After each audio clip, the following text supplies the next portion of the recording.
Taubat itu saudara, paling pentingnya pondasi agama. Bila pondasinya tidak kuat, jangan harap ibadahnya akan mantap kepada Allah. Karena ibadah itu tembok, sedangkan taubat adalah pondasi. Bila pondasinya tidak ada, maka rapuh bangunan yang dibangun dan akan runtuh adanya. Taubat itu saudara adalah terminal pertama yang harus dilalui oleh orang yang mau suluk menempuh jalan keintiman dengan Allah. Assalamualaikum warahmatullahi wabarakatuh. Bismillahirrahmanirrahim. Alhamdulillahi rabbil alamin.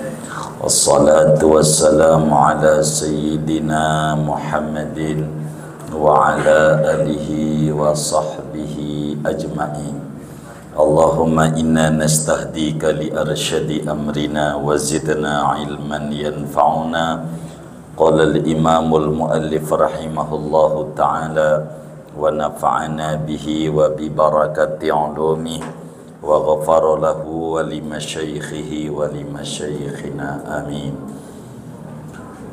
Qala al-imamul muallif wa ba'du fa hadha ta'liqun ala wasiyati syekhi al-arifi billahi ta'ala Abi Ishaq Ibrahim al-Madbuli tayyaballahu sarahu wa ja'alal jannata munqalabahu wa maswahu wa nafa'ana wal muslimina bi barakatih wa a'ada alayya wa alaihim min salihi da'awatih. Wa ba'du, adapun sesudah bismillah, alhamdulillah, fahadha, maka adapun ini kitab ta'liqun, yaitu penjabaran, catatan penjelasan ala wasiyati syekhi, atas wasiat tuan syekh al-arif billah, yang ma'rifat kepada Allah, Abi Ishaq, kunyahnya Abu Ishaq Ibrahim al-Madbuli, namanya Ibrahim yang bangsa Madbul kampungnya. Tayyaballahu sarahu, moga-moga mengharumkan oleh Allah akan kuburan tuan syekh. Wa ja'alal jannata munqalabahu wa maswahu, dan moga-moga Allah jadikan akan surga akan tempat kembalinya tuan syekh dan kediaman tuan syekh. Wa nafa'ana, dan moga-moga Allah memberi manfaat pada kita wal muslimin, dan kaum muslimin, bi barakatihi, dengan keberkahan tuan syekh. Wa a'ada alayya wa alaihim, dan moga-moga Allah mengembalikan, yakni melimpahkan atasku dan atas kaum muslimin, min salihi da'awatihi, daripada yang terbaiknya doa-doanya tuan syekh. Wallaha ta'ala as'alu an yanfa'a bihi wa an yaj'alahu khalisan liwajhihi, innahu ala kulli syai'in qadir. Dan pada Allah Ta'ala aku memohon agar Allah berikan manfaat dengan ta'liq, yakni kitab penjabaran ini, dan wa an yaj'alahu, moga-moga menjadikan Allah akan kitab ta'liq ini khalisan, murni, liwajhihi, bagi zatnya Allah, innahu ala kulli syai'in qadir, sesungguhnya Allah atas segala sesuatu yaitu maha kuasa. Awalul wasiyah, wasiat pertama, alaika ayyuhal akhu bil istiqamati fit taubati, lazimkan olehmu wahai saudara seagama dengan istiqamah di dalam taubat. Wallahu a'lam bishawab. Segini dulu. Bapak Ibu saudara-saudara sekalian, mulai malam hari ini kita akan memasuki materi inti daripada kitab kita Minahus Saniyah, paparan daripada wasiat Imam Ibrahim Al-Matbuli. Jadi saudara, di dalam kitab yang kita baca ada dua hal, dua pengarang. Yang pertama namanya Sidi Ibrahim Al-Matbuli, ulama besar dari Mesir, dari Gharibah, lalu hijrah beliau ke Tonto. Orang kita ada namanya Tantowi, Tonto itu ada Syed Ahmad Badawi, satu provinsi di Mesir, Manufia, kira-kira ya 3 jam lah dari Kairo. Nah, beliau ini Sidi Ibrahim Al-Matbuli meninggal pada malam Senin tanggal 18 bulan Rabiul Awal tahun 877 Hijriah. Jadi kita bisa baca cukup tua kitab kita, 600 tahunan yang lalu. Sidi Ibrahim Al-Matbuli meninggal dalam usia 90 tahun. Seorang yang dari muda gemar bersolawat, dari bocah demen bersolawat kepada Nabi Muhammad sallallahu alaihi wasallam sampai di usia 8 tahun. Sidi Ibrahim Al-Matbuli radhiyallahu ta'ala an, kalau tidur selalu mimpi ketemu Rasulullah. Kalau tidur mimpi. Tinggian ini ganjarannya.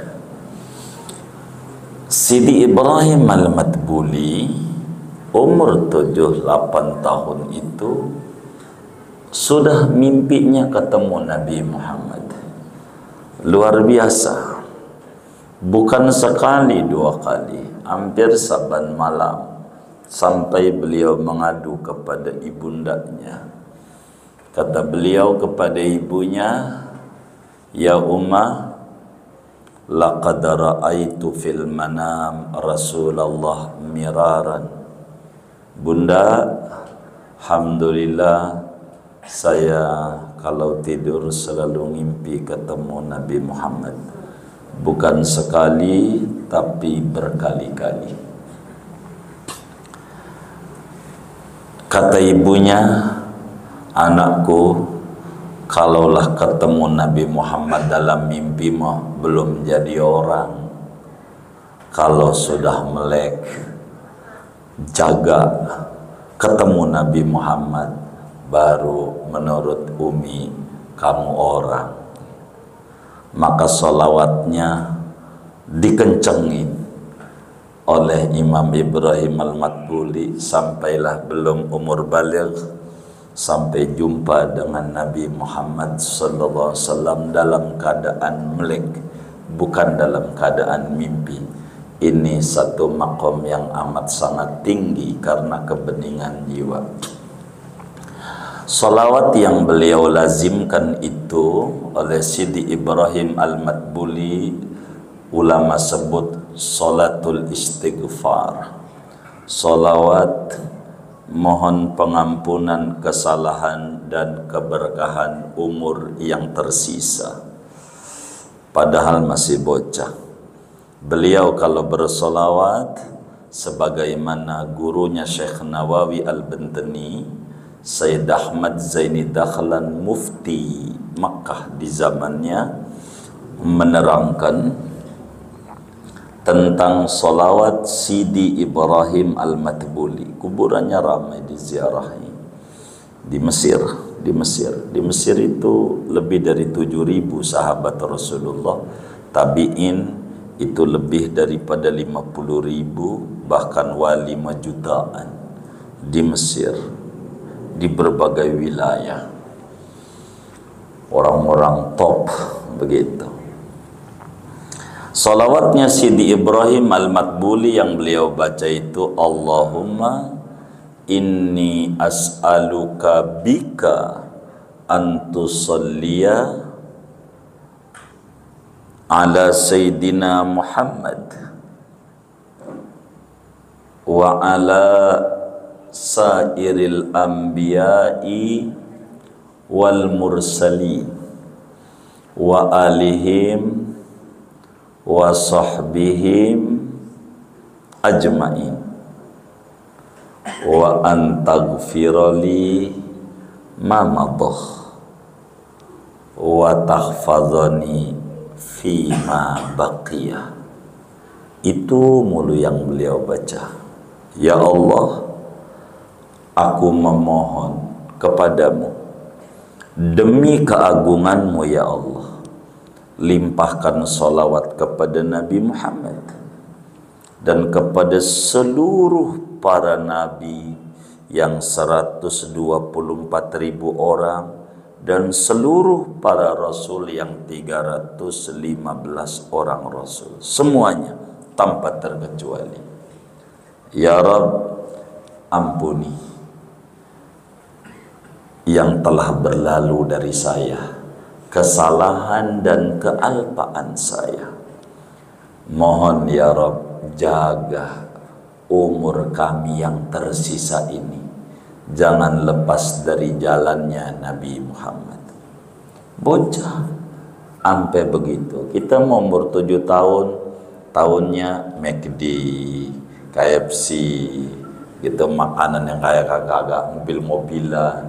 Ini demennya dekat dengan Nabi dari bocah. Karomahnya banyak, tapi saya tidak panjangkan berbicara ini. Nanti nggak nyampe materi lagi, saya berbicara manaqibnya beliau saja. Ngidupin binatang mati, ada bocah punya kambing mati, nangis. Kenapa toh? Guling-guling, kambing saya mati. Mau biar hidup lagi. Itu beliau angkat tangan hidup. Tuh, karamatul auliya. Wali-wali itu hebat. Dan masih banyak kalau mau diceritain itu tentang Sidi Ibrahim Al-Matbuli. Ini wali besar. Di dalam ensiklopedia tentang tokoh-tokoh sufi besar, Sidi Ibrahim Al-Matbuli itu masuk namanya di deretan-deretan sufi-sufi besar. Kitab ini saudara dipaparkan oleh Sidi Abdul Wahab Asy'arani, yang kitab Wasiatul Mustafa kita baca. Ada kitab namanya Al-Mizan Al-Kubra, fikih perbandingan madhab 4 itu. Banyak karyanya beliau itu. Yang ini nih, yang punya kitab Minah Husaniyah ini, namanya Sidi Abdul Wahab Asy'arani. Beliau wafat pada bulan Jumadil Awal tahun 973 Hijriah, di mana beliau lahir pada malam Lailatul Qadar, malam 27 Ramadan 818 Hijriah. Ini yang punya kitab Minah Husaniyahnya. Tapi yang dalam kurung, di dalam kurung itu punya Sidi Ibrahim Al-Matbuli. Wali, di sini disebutin nama beliau Al-Arif Billah, orang yang ma'rifat kepada Allah. Wali. Jadi hidup ini saudara, ada 4 komponen yang harus dilalui oleh kita. Ada syariat, ada tarekat, ada hakikat, dan ada ma'rifat. Menuju ke sana ini harus ada tahapan. Syariat, tarekat, hakikat, dan ma'rifat. Beliau ini mencapai pada darajatul ma'rifat billah, mengenal Allah subhanahu wa ta'ala dari kecil. Dan beliau tidak menikah sampai meninggal dunia. Sidi Ibrahim Al-Matbuli tidak menikah. Begitu. Dia bilang, saya dari sulbi saya tidak ada keturunan. Begitu. Mengabdi banyak, banyaklah kalau cerita karomahnya. kebaikannya betapa banyak bantu orang, itu luar biasa. Tapi kita nggak pada bagian ini biar nggak terlalu panjang. Kata Imam Abdul Wahhab Asy'arani, kitab Minahus Saniyah ini adalah kitab penjabaran dari wasiat-wasiat sufi besar Mesir, Sidi Ibrahim Al-Matbuli. Beliau berwasiat lalu dipaparkan pesan-pesan mulia beliau oleh Sidi Abdul Wahhab Asy'arani radhiyallahu ta'ala an, wali amat sangat besar, makamnya dekat Mujawirin, nggak jauh dari makam Imam Husain, cucunya Rasulullah, di Al-Azhar, nggak jauh. Sidi Abdul Wahhab Asy'arani ini. Wasiat pertama, biar masuk, ini materi kita malam hari ini, memasuki materi inti. Kata Sidi Ibrahim Al-Matbuli begini, alaika ayyuhal akh bil istiqamati fit taubati. Upayakan olehmu dengan penuh kesungguhan segenap jiwa dan raga, wahai saudara, saudara seiman sekeyakinan, saudara seagama, sama-sama umatnya Nabi besar Muhammad sallallahu alaihi wasallam, upayakan olehmu dengan penuh kesungguhan hati untuk istiqomah di dalam taubat. Sufi ngomongnya begitu, bukan kau kudu bertaubat, bukan. Kalau itu tingkat dasar, kau kudu istiqomah dalam taubat. Sebab taubat memiliki tingkatan, memiliki kelas, memiliki jenjang taubat. Maka jenjang taubat itu Anda harus istiqomah pada jenjang ini sehingga Anda naik dari taubat A ke B, C, D, E. Nanti kita di depan kita bedah. Intinya wasiat pertama, kudu bertaubat dan istiqomah dalam taubat. Saudara sekalian yang mulia, sudah menjadi kelaziman dalam dunia sufisme, bila beliau memberikan arahan kepada siapapun orangnya, maka yang diarahkan pertama kali adalah taubat. Itu begitu.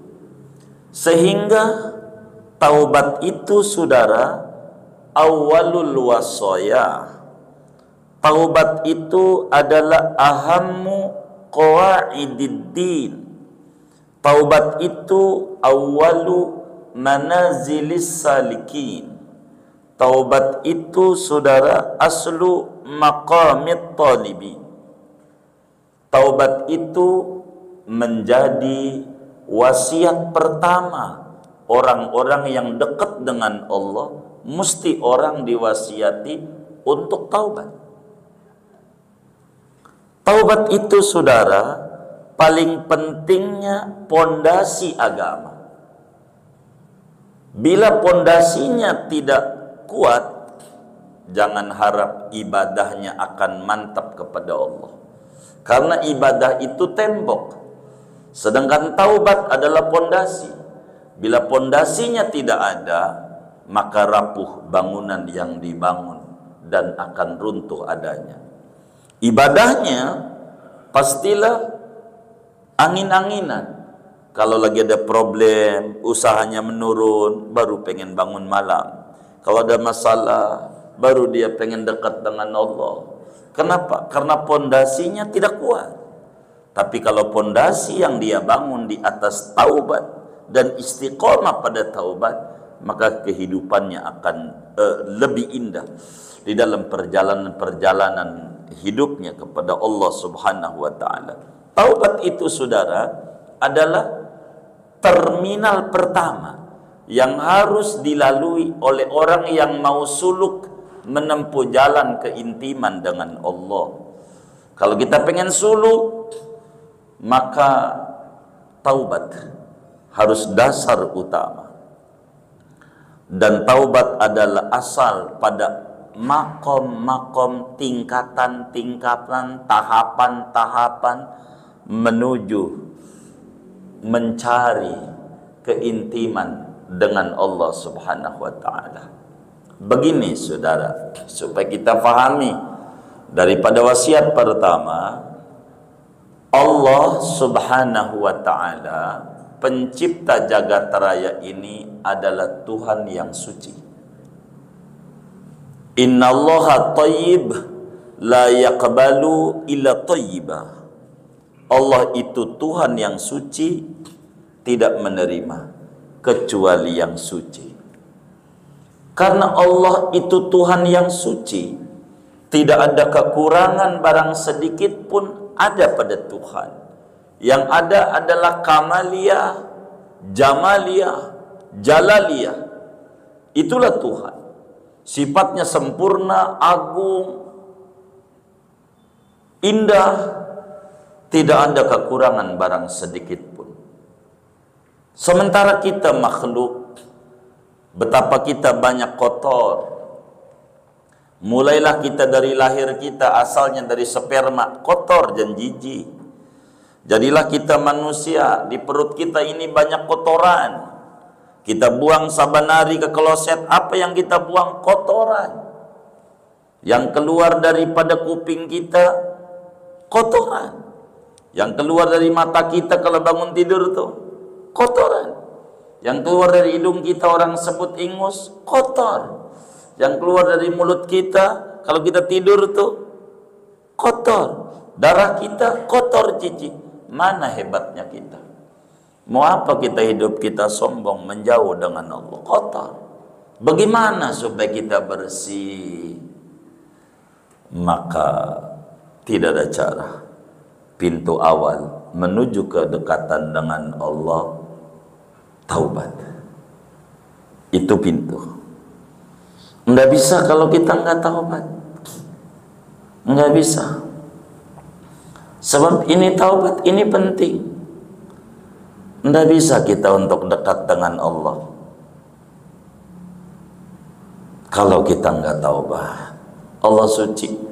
Mohon maaf, badan kita penuh dengan pakaian kita air got, kotor dengan got. Lalu kita pengen masuk ke istana raja, diusir sebelum ketemu raja oleh pas pampres karena kotor, tidak boleh masuk. Maka kita saudara tidak boleh dekat dengan Allah kalau kita tidak bersih jiwa kita dari segala maksiat. Ada dua maksiat, maksiat zahir dan maksiat batin. Maksiat batin ngeluh, sombong, hubud dunia, riya, ujub, sum'ah. Ini dosa-dosa batin. Sombong aja. Nabi bilang la yadkhulul jannata man kana fi qalbi misqalu dzarratin min kibrin. Kagak bakalan masuk surga biar sujudnya kayak apa, jidatnya hitamnya kayak apa, bila dalam hatinya ada secuil kesombongan. Ini kenapa? Karena kotoran batin kudu dibuang. Ini kita kudu taubat daripada dosa-dosa batin. Dosa lahir macam-macam. Dosa lahir ada dosa mulut, ada dosa tangan, ada dosa kaki, ada dosa kuping, dosa mata. Ini semuanya kudu kita taubati. Semuanya. Kaki kita berapa tempat-tempat maksiat yang kita kunjungi? Udah berapa dan udahkah kita taubat dari tempat-tempat itu? Tangan kita berapa barang orang yang kita ambil tanpa izin. Telinga kita mendengar kalimat-kalimat yang tidak benar. Ini kita harus taubat semua ini. Namanya maksiatul jawarih, maksiat anggota tubuh. Ini kita kudu taubat. Nggak bisa kalau kita tidak taubat. Nggak bisa. Saudara, taubat itu maknanya kita balik sama Allah, harus sadar. Asal kita itu surga. Dulu engkong kita Nabi Adam di surga, dan kita anak cucunya kudu balik ke surga yang suci. Nggak bisa kalau kita kotor. Maka kita kudu taubat. Beda-beda dosa, beda taubatnya. Bagaimana kalau mencuri, taubatnya bagaimana? Kalau minum-minuman, taubatnya bagaimana? Kalau ninggalin puasa, taubatnya bagaimana? Ninggalin sholat, taubatnya bagaimana? Ini diatur semuanya oleh agama. Nggak bisa kalau kita nggak taubat.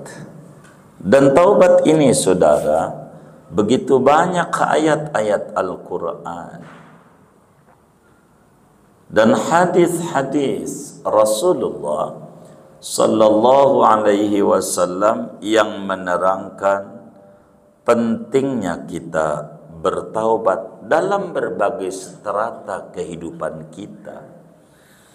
Allah jelaskan di dalam Al-Quran, watubu ilallahi jami'an ayyuhal mu'minun la'allakum tuflihun. Kata Allah, taubatlah kalian kepada Allah semuanya, wahai orang yang aku beriman kepada, dalam berbagai tingkatan keimanan yang ada 5. Dari iman taklid, iman ma'rifat, iman ainul yakin, ilmul yakin, iman ainul yakin, iman hakul yakin, sampai maqamul fana, tanpa terkecuali. Dalam berbagai kelas-kelas kedekatan dengan Allah, tidak boleh tidak, kudu bertaubat. Qur'annya tidak menyuruh yang berbuat dosa doang, semua orang. Watubu ilallahi jami'an ayyuhal mu'minun, wahai orang mukmin, bukan ayyuhal asin, wahai yang maksiat, bukan. Allah tidak ngomong yang maksiat, yang punya iman. Maukah imannya berlumuran maksiat ataukah tidak? Dia kudu bertaubat. Dari mulailah dia dosa besar, sampailah dia kudu taubat, udah beres dosa besar, taubat dosa kecil. Dari dosa kecil dia taubat daripada yang makruh-makruh. Kaki masuk masjid kaki kiri dulu, taubat, bayar kafarat. Kayak orang-orang dulu, ada yang ngeluarin sekintal beras dibagi fakir miskin, gara-gara masuk masjid kaki kiri dulu, taubat. Ini kaki udah melanggar ajaran Nabi Muhammad. Begitu ampe. Kalau kita si boros, kita sampai bayar beras mah, nyesel aja kagak. Saking jauhnya kita dengan Allah. Cuma ngakunya doang kita udah tinggi banget. Belum, masih jauh kita, masih jauh jarak kita, jauh. Ini taubat. Dari yang makruh sampai berlebihan dari yang mubah, sampai kita lupa dengan Allah Subhanahu wa ta'ala, sampai khawatir, lupa. Sampai ulama taubat dari yang tidak berfaedah. Ada ulama begini nih, melihat satu apartemen tinggi, dia lihat, kagum, subhanallah, apartemen tinggi, berapa tahun kira-kira ngebangun ini ya? Nangis habis ngomong gitu. Mulut saya kok ngomong begitu, nggak bakal ditanya sama Allah, biar kita nggak tahu berapa tahun. Kenapa mulut saya ngomong kayak begitu? Dia bagi beras 1 ton buat fakir miskin, gara-gara ngomong kayak begitu doang. Kalau kita, ya Allah, yang diobrolin politik, ngerti kagak, dibayar kagak, begitu. Yang enggak, udah kita balik sama Allah. Kita kudu taubat. Begitu rambut kita aja dari hitam jadi putih, mananya taubat? Udahlah taubat, taubat, pegel. Begitu, udah waktunya Anda kudu selamat tinggal dunia hitam. Selamat datang dunia putih. Kudu mainnya ke tempat yang putih, ke masjid, ke majelis ilmu, berbenah ibadah kepada Allah dengan benar. Ini kita kudu bertaubat, kudu balik sama Allah. Mau ngapain hidup? Begitu, mau ngapain? Begitu. Jadi ini nih penting kita taubat. Dalam ayat yang lain Allah menyatakan innallaha yuhibbut tawwabin wa yuhibbul mutatahhirin. Allah Subhanahu wa taala mencintai orang-orang yang bertaubat. Sehingga bila muslim yang terjerumus kepada maksiat balik sama Allah bertaubat, kelasnya naik daripada mabghud menjadi mahbub. Orang yang dimurka berubah menjadi orang yang dicintai oleh Allah. Demen Allah, demen. Begitu. Orang udah tua taubat, cakep. Tapi yang jauh lebih cakep masih muda, keker badannya, taubat. Lagi kakek-kakek mau ngapain kalau nggak mau main ke masjid? Begitu jalan udah pakai tongkat, masih mau jalan-jalan ke Green Lake, ke Gerhara, yang mau ngapain? Udah kaki ke masjid aja, ngegantiin jalan yang dulu yang nggak berfaedah. Duit yang dibuang dulu yang nggak banyak. Begitu, buat tidur doang di hotel, ya Allah, tidur merem juga. Kecuali tidur di hotel melotot, sama di rumah. Begitu, coba kalau disumbangin ke masjid, berapa itu yang tidur-tidur begitu tuh? Banyak. Begitu, banyak begitu. Begitu main ke laut, dipikir laut kali aja udah nggak asin, masih asin juga. Begitu, sama aja. Begitu, begitu. Begitu, yang kayak begitu masih jalan ke sana kemari, itu pastikan kecilnya kurang bahagia. Baik, nggak bahagia di rumah aja asik, berduaan dengan Allah, putar tasbih, berzikir, bersolawat. Taubatlah sama Allah. Ini penting taubat. Allah cinta sama orang yang taubat. Begitu.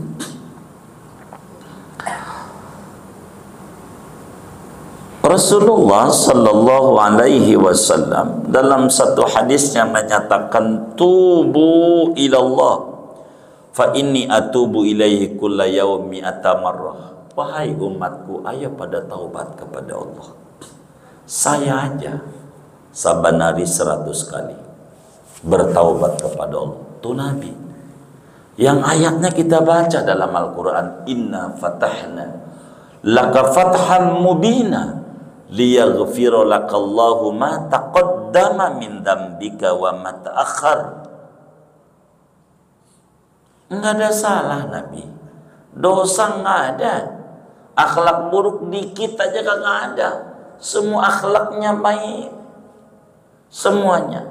Sampai Imam Al-Habsyi di dalam Simtud Durarnya menyatakan fama min khuluqin fil bariyati mahmud illa wa huwa mutalaqan an zainil wujud. Tidaklah akhlak yang terpuji yang ada pada manusia melainkan dia dapat cahaya dari cahayanya Al-Mustafa sallallahu alaihi wasallam. Kalau ada anak hormat sama orang tua, dia dapat cahaya Nabi Muhammad dalam hatinya. Imla qalbi bi anwari habibikal Mustafa. Kalau ada orang tua sayang sama anak. Kalau ada orang berbagi, dia dapat cahaya Nabi Muhammad. Kalau orang ibadah dapat cahaya Nabi Muhammad. Begitu, ada orang baca Quran dapat cahaya Nabi Muhammad. Ada orang perilakunya baik, tutur katanya sopan, dia dapat cahaya Nabi Muhammad. Hatinya, saudara. Ini penting. Penting. Nabi bilang, enggak ada dosa. Saya taubat 100 kali. Enggak kurang saban hari. Taubat apa? Dosa besar. Kalla wa kalla. Hasya wa kalla. Enggak ada. Dosa kecil kagak ada. Nabi itu mau kecil mau besar makruh enggak ada. kerjaan Nabi dairatun bainal wujub wal mandub. Perilaku Nabi itu kalau nggak wajib sunat, kalau nggak wajib sunat, itu Nabi. Tapi taubat kenapa? Hanya karena kekhawatiran, barang sedetik nggak ingat Allah, kekhawatiran. Itu doang, khawatir. Bukan nggak ingat, khawatir. Takut ada satu detik nggak ingat Allah. Itu taubat. Udah dilampaui itu yang namanya taubat dosa besar. Enggak ada. Dosa kecil enggak ada Nabi. Yang makruh enggak ada. Berlebih nama yang mubah enggak ada. Nabi enggak ada, saudara, enggak ada. Enggak ada. Tapi taubat kenapa? Wa madzaka illa liustan Nabi. Tidaklah itu dikerjakan oleh Nabi, melainkan membimbing kita umat. Ono yang manusia suci aja taubat. Masa kita manusia kotor, dosa lebih berharga daripada taubat. Bahaya. Apalagi lah kalau kita ngomongin orang, ngambil barang orang. Gambarannya begini, saudara. Seumpama nih, orang ngutang, kita ngutang ya sama orang. Orangnya nggak nagih, gitu. Tapi kita tahu kita punya utang, ya bayar. Kita nggak bayar, repot. Di dunia, kita gambarin dunia sebelum akhirat. Kita lagi ngadep mertua kita, yang kita sangat hormati, mertua. Tiba-tiba ada teman kita datang, dia bilang, abang ini punya utang sama saya 2.000, bayar. Di hadapan mertua kita, gitu. Kira-kira kita malu nggak? Kira-kira malu nggak? Malu. Nggak kira-kira lu mau nagih timbang 2.000 doang di hadapan mertua, di belakang aja apa? Kata kita. Ngapa di hadapan mertua kamu nagih 2.000 doang juga? Ngapain? Tapi nanti saudara, waktu kita ngadep sama Allah, ada orang datang sama kita. Lu dulu metik mangga saya, ada catatannya. Lu dulu ngambil sendal saya, lu dulu ngambil duit saya, lu dulu naik kereta nggak bayar, lu dulu naik ke bis kota nggak bayar. Ditagih di hadapan Allah. Mau ditaruh di mana muka kita kalau nggak kita beresin di dunia ini? Apa yang kita mau bawa? Yauma la yanfa'u malun wala banun illa man atallaha biqalbin salim. Pada hari itu nggak ada gunanya anak, nggak ada gunanya harta benda, kecuali balik kepada dalam hati yang suci, selamat daripada kekeruhan-keruhan dosa. Ini kita kudu balik sama Allah. Anda bisa. Kenapa mulut ini malas bersolawat kepada Rasulullah? Bukan malas, Tuhan larang kita. Jangan gerak kau lidah untuk memuji Nabi Muhammad, dia kotor, maka kita nggak mau baca sholawat. Tuhan tak mau diinjak, tak mau. Itu begitu. Karena itu taubat. Ini penting, taubat penting, saudara. Dan orang yang bertaubat itu at-taibu minadz-dzambi kaman la dzambala. Orang yang taubat itu seperti orang yang gak ada dosa. Apa pentingnya taubat? Dua hal. Mengapa kita harus bertaubat, saudara? Yang pertama, liyahsulalaka taufiqut ta'ah, agar supaya kita diberikan kemampuan ibadah sama Allah. Itu pertama. Kita nggak ibadah ini, malas baca sholawat, malas baca Quran, malas baca sholawat, malas zikir, malas ibadah. Itu penyebabnya karena ada tembok dosa yang Tuhan ogah mau kita didekati sama kita. Nggak mau. Kedua, liyuqbala ibadatuk, supaya kita ibadahnya diterima. Sebab kebanyakan ibadah yang kita kerjakan adalah ibadah sunnah. Sementara taubat adalah membayar angsuran. Kita sedekah saban hari, bila angsuran gak dibayar tetap aja gak bakalan lunas. maka mendingan kita angsur. Kalau kita dulu pernah ninggalin puasa Ramadan, nggak usah Senin Kamis, kodoin Ramadan. Itu cara dekat dengan Allah. Begitulah hidup. Tapi udah Isa, saudara, sesuai kesepakatan. Isa sudah begitu. Bagaimana biar kita ada kemauan bertobat? Banyak tahapnya, tapi nanti aja. Begitu. Karena perjanjian kita ngaji adzan Isa kudu tutup, menyalahi perjanjian kita dosa. Kan udah janji sama pengurusnya. Begitu. Kudu tobat lagi. Begitu. Ya, segini aja ngaji kita. Nanti kita sambung. Ada apa dengan istiqomah dalam taubat? Yai kita nggak nyuruh bertaubat, yang baru kita paparin bertaubatnya. Apa itu istiqomah dalam taubat? Belum. Pertemuan mendatang kita ngomongin istiqomah dalam taubat. Ingetin saya. Udah mendatang, udah libur belum ya? Oh belum. Belum Ramadan. Oh belum. Masih ngaji sekali lagi. Oh iya, baiklah. Kalau begitu kita ngaji sekali lagi. Moga panjang umur setelah afiat. Segini aja. Silakan adzan.